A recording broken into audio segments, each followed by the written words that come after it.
Hello, this is Monica Sawyer. Welcome to Real Estate Investing for Women, where we focus on all aspects of real estate investing, including strategies, mindset, emotional mastery, money smarts, and so much more to ensure your success. If you'd like to learn my personal favorite investing strategy, just go to blissfulinvestor.com. You can also listen to this episode on the Real Estate Investing for Women podcast on iTunes. Now, let's welcome our guest. Today, I am so excited to welcome to the show Roger Blankenship. Roger is the Flipping America guy. He's host of the nationally syndicated real estate show, Flipping America, author, educator, motivational and inspirational speaker, and business leader. He is a member of several professional real estate organizations and is a member of the Forbes magazine Real Estate Council. He has personally fixed and flipped more than 900 houses and has been a part of hundreds more real estate transactions. In addition to purchasing, remodeling, and marketing properties, Roger has founded the Flipping America Mentoring Program, which teaches the science and art of real estate investing. He and his team have developed the Flipping America Network, a trading platform for real estate investors, and he has a new book coming soon, Flipping Houses in 10 Days. Roger and his team teach seminars in real estate investing and provide coaching and funding for both new and experienced investors. Hey there, Roger. How are you? Welcome to the show. Thank you. Doing great. Glad to be here. Yeah, I'm so excited to be chatting. You and I have so much in common. Listeners, he and I have already been talking for about an hour. I just love this guy. Well, I love you too. Thank you. Thank you. So tell us a little bit about why you started flipping houses. Oh, well, okay. People ask me all the time, how did you get started flipping houses? I tell them sheer desperation and a lack of communicable job skills. Okay. Yeah. I trained for the ministry. I spent 20 years in the ministry, and I took kind of an entrepreneurial approach to that. I didn't find, something that seemed like it was going to make the difference I wanted to make in the traditional structures. And so I was working in various nonprofits. And then that led me to organizations that had me traveling a lot. Long story short, it took a toll on my marriage, which came to an end, which made me feel like I needed to just back away from a public ministry thing. And what are you going to do? Drive a school bus, flip cheeseburgers at Wendy's? There aren't a lot of jobs out there for people who can parse Greek verbs and play the piano. So because I had been broke most of my life, I had learned to fix things in my house. And my theory, I developed this theory early on, is I could pay this guy to come fix the toilet, or I could go down to the hardware store, buy what I need and the tools that I need, ask the guy to tell me how to do it, come home, do it, and save money, and still I would have the tools. And so over the years, I'd collected up a lot of tools. I'd learned how to do wiring and plumbing, and we'd had some fun and some disasters. And because of a little plumbing mishap, I learned how to lay a new hardwood floor. And so I had some skills in the trades, but I didn't have communicable job skills for what to do career-wise next. Yeah. So I had bought a couple of rental properties, and I decided I'll try this flipping thing. And lo and behold, that worked out pretty well. Nice. I like how you randomly brush over, I had a couple of rental properties.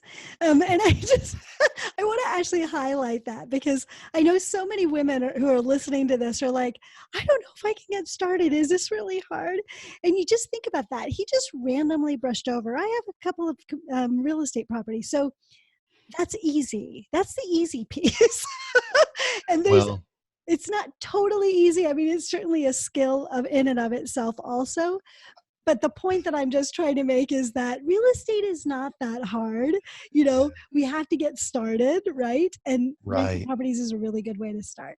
I tell people it's not rocket surgery. Yeah.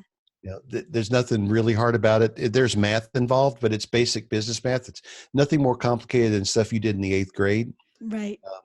And so the main thing that's hard is to do your first deal. That's right. To pull That's the right. trigger on the very first one is the Yeah, only hard thing about this. After that, they just begin to flow. that's right. That's right. And yeah, so those of you who are listening, real estate is easy. You gotta get that. I'm going to say it again. Real estate is easy. Let's do it. Wait a minute, it's blissful, isn't it? It's blissful too if you do it the right way, which is what I'm all about, right? Right. So blissful and easy. Okay, so then talk about why you moved into training. Well, okay, training is it seemed to be a natural outflow of the person that I am, and it's also a way to scale, to create multiple income streams. I had streams coming from flipping, I had streams coming from rentals, and I started attending some things to learn more about the business. And I saw trainers out there, and I'm sitting out there. I know what I paid to be here, and I know what all these other people paid to be here. And I'm thinking, this guy is standing up here for 4 hours, and uh, okay, this is another potential income stream because my training is education and public speaking and being in front of a group, and that's more natural for me than being on the radio. And so since I had been doing that, I actually have a master's degree in education. So Oh, it was a simple matter for me to take what I now knew about houses and flipping and put it into a curriculum and begin to teach. That was the easy part. Putting people in seats is the hard part. that is the hard part. You're correct. Yeah. So, but you have a passion for teaching, and that's why. And people ask this all the time. Well, if you're making so much money in real estate, why teach it? For you, it's because that's kind of your background, and that's where your heart is. For me, it's really about wanting more meaning, to create a more meaningful reason to do what I'm doing. Sure. I could retire, but then what? So I want to do something bigger in the world and help more people. So we've all got different reasons to start teaching, right? Right. And I'm with you on that too, because I do enjoy helping people. But if somebody wants to break it down to just the money, this will answer why a lot of people are getting into the teaching business. You can make more money teaching than you can flipping. Is that true? Oh, it's if you can put people into the room, yes, it's true. Interesting. Yes, I haven't cracked that code yet. Really, we Mhm. do a nice job of getting a room full, but it's so much effort for us right now, and we're not spending the kind of marketing money that the big gurus are. So it Mhm. probably makes a difference, and we're contemplating maybe doing something different. Mhm. But you know, we're just Well, the where we thing are. is that but it's also true that if you are just teaching and you're not flipping, you lose touch with kind of what's going on, right? If you start to just teach and not do the business that you're teaching about, you kind of lose touch with reality. Yeah. So, and again, I think it's how you do it, right? Like your flipping business right now is making significantly more than your training business because of where you are.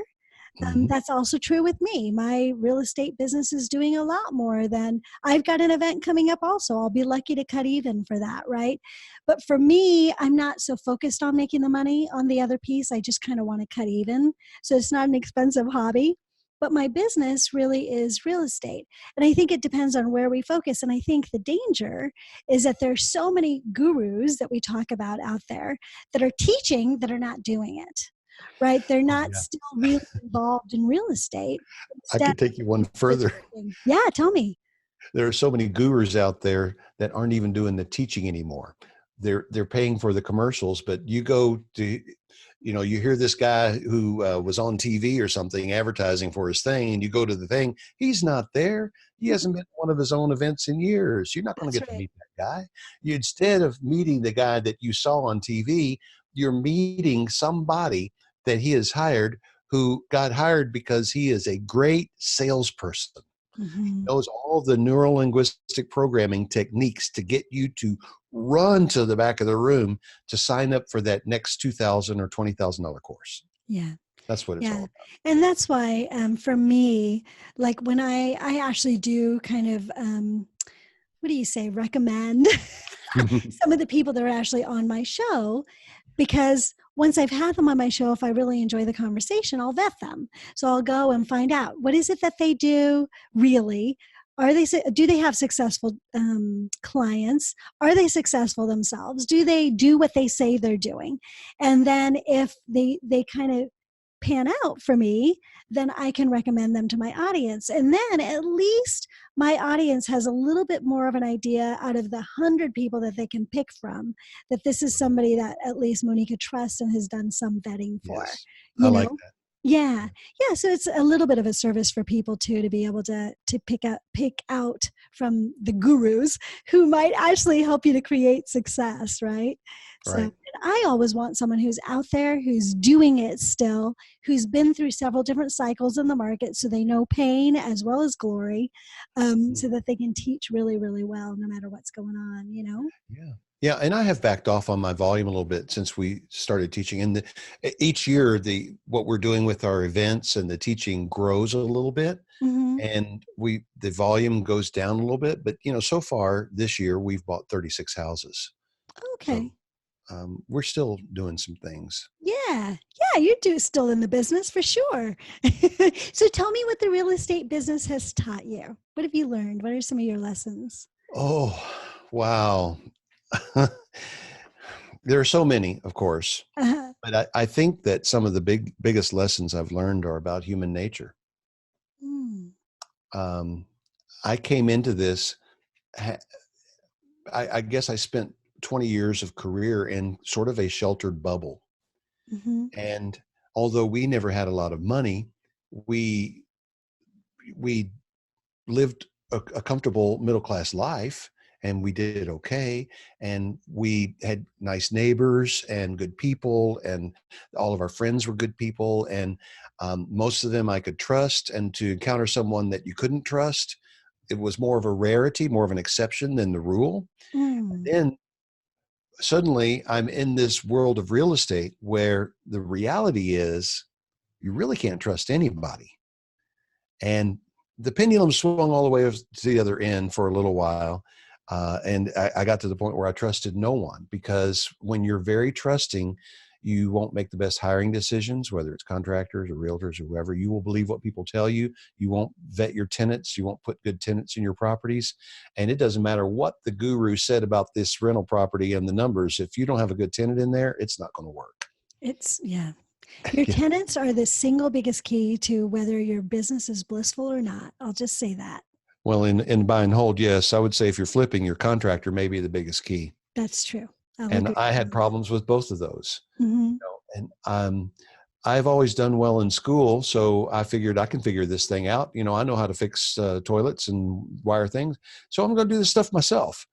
And then when my business grew to the point where I wasn't going to do it myself, I figured I could hire a contractor. Well, it turns out there is a tuition you're going to pay, that. Hmm. whether you pay it in lost revenue or you pay it by sitting in a class. There's a tuition you're going to pay to learn this game. Hmm. And I Yeah. guess that's it. I learned some things about human nature. Hmm. That's the number one. Yeah. So, so you learned about human nature. Was this just in real estate, or I guess like before you came into real estate, what were the sort of lessons that you learned that have really supported you in your real estate business? Well, I guess it's self-confidence. Hmm. Um, I had a lot of self-confidence in every area of my life except when it came to asking girls out. Hmm. I'm not I was surprised. always, yeah, That's the thing that takes us all down, right? when I became single again in my mid 40s, I found that the same anxieties that I had about that as a teenager had never really gone away. And so I had to get over that. But I did manage to, and times are different now, and of course my own maturity level. But this is not about that. Um, I believe that if you find your own area of strength and gifting, whatever it is, if you focus on the things that you don't have, you can always find things that you don't have.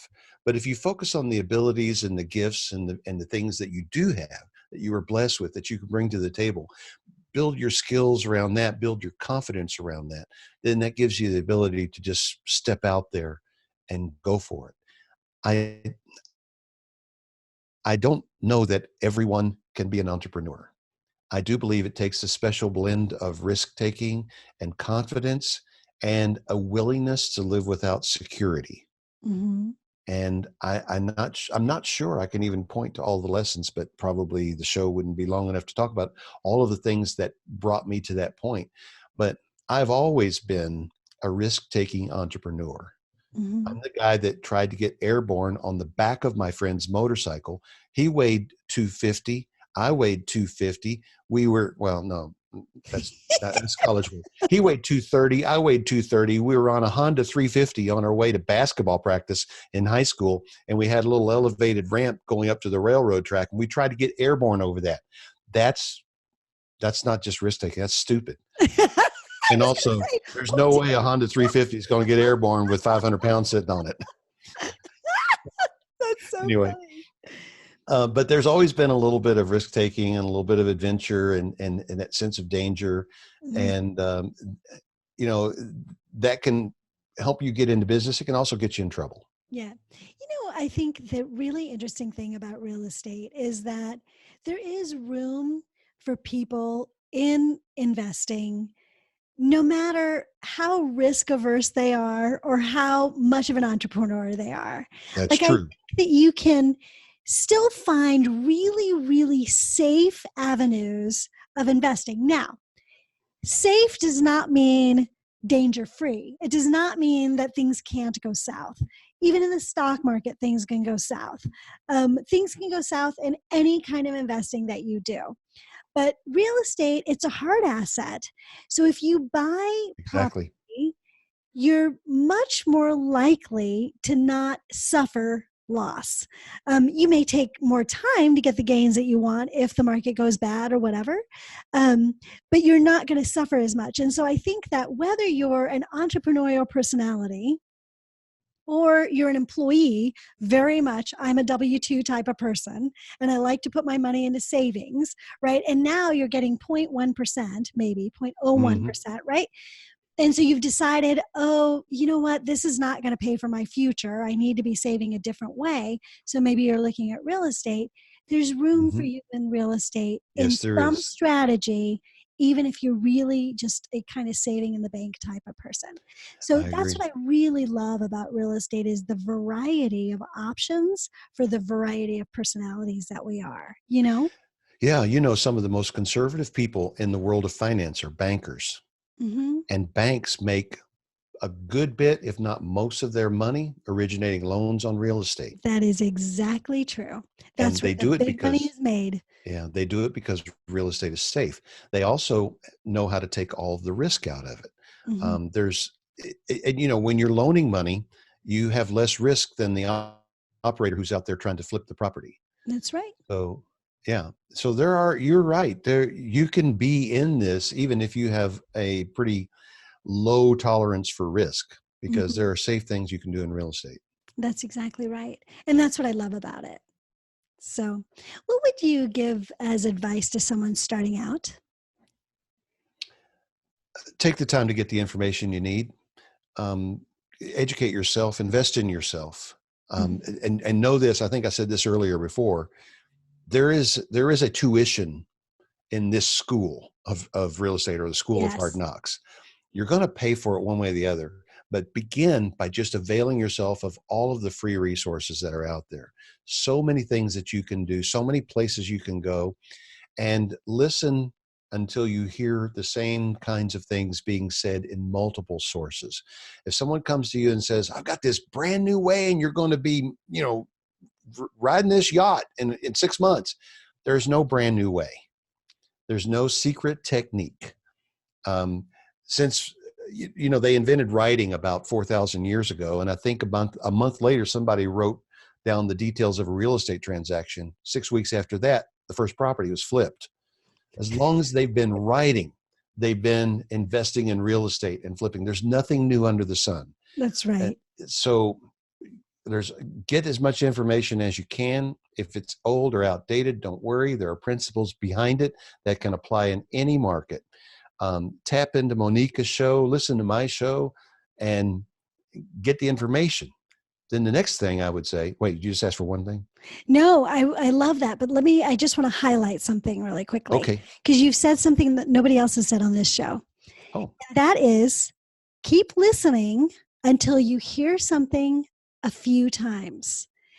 So, and this is so key. And I just really, really want you to understand the impact that that had on me and that it should have on you. We're out there learning all the time, and it can feel very overwhelming how much information that we're getting. But if you hear something from one source and then from another source and then from another source and then from another source, maybe you should be paying attention. And this is really how you play real estate safe, because now you're looking at the strategies that many successful people are using, not just one. So it can be really sexy to go after the new thing that they promise is going to get you into a yacht in 6 months. Sexy is not often profitable. Right. You know, in real estate, you don't need to be creative. You don't need to reinvent the wheel. You don't. There are so many ways to make multiples millions of dollars doing it the same old way. Right. And that was the next thing I was going to say. It's a good segue. The next thing you do after you have some information is probably don't go out there and take on and do a deal yourself. Find someone in your area who is doing it and see if you can hitch a ride. Bring something of value to them. Maybe it's money, maybe it's time, maybe it's something, but get them to show you the ropes in a way that is beneficial to them, and learn what you're doing from someone who is actually doing it. Mm-hmm. That are in the trenches and you can watch it. Yes. Watch it happen. Yeah. I love that. I love that. Thank you. And then what would you say to someone who's already in the business and wants to scale up? Engage in risk mitigation along the way, and keep your confidence, but keep it in check. Don't become overconfident, because I killed my business with overconfidence. It wasn't the crash that killed me. I survived the crash of 08 and 09, or 7 and 8. And in fact, most of the money I made was 08 to 12. But after that, I was feeling bulletproof. And that's when I made the critical mistakes that crushed my business and nearly put me into bankruptcy. Don't get overconfident. Don't let it happen. Okay. Do you have any tips on how to avoid getting overconfident? Because that's a very natural human thing to be like, oh, I got this. And certainly you want to be confident enough to be like, yeah, I got this, but not so much that when someone looks at you and says, you know what, you might want to like someone who has been in the business a lot longer than you says, you know what, you might want to reconsider that you're like, oh, no, I know what I'm doing, right? When you said that, the first thing that popped into my mind, I don't know if this is appropriate, but the first thing that popped into my mind is my ex-wife is still single. Date her. That'll keep you from getting overconfident. Well, it's mostly women listening. So, Right. Well, that wasn't very nice. Okay. You can edit that out if you want to. But anyway, to avoid getting overconfident, I think for me, it just had to happen, because, I've always done well in school. I've always been able to learn new things. It seems like I've been successful in everything that I've done. And I don't know that there is any way. Looking back, my assistant was telling me, hey, we're really expanding kind of faster than we probably should. My chief contractor, who was now on my payroll, was saying, man, are you sure we should buy this next group of 25 houses? I said, hey guys, I'm the one that got us here. Come on. And I didn't listen. I didn't listen to the voices around me. So maybe that's the thing. Part of my problem was I didn't look at the people that were a part of my team as the people who had built this thing. And that actually was a mistake. It may have been my drive, vision, and grit to get it all going. But these were the people that were with me in building, and I didn't respect their opinion and listen to them. So maybe that's a way to address it. So you said something really key here, and it was all about who you surround yourself. So we jokingly talk about your ex-wife. I will say that your spouse is definitely going to impact your success. They're going to Yes. impact your confidence. They're going to impact your ability to grow. They're going to impact your willingness to grow. They're going to impact your financial situation. So, from my perspective, it's really important to have a spouse that at least respects you enough to let you do your thing until they can come on board. I need to respond to that and say something in all seriousness. My ex-wife is not an evil, terrible person. Yeah. Okay. And I'm not just saying that because women are listening to this. There was two sides to that. I traveled a lot. Some of that really my fault. Mhm. Um, but let's not get into that. I just want to say, um, I have been blessed to have been introduced 8 years ago to the woman that I believe was my soulmate from the very beginning, Mm. and is that person that you were just talking about, Yeah. is the key to everything that is good in me right now.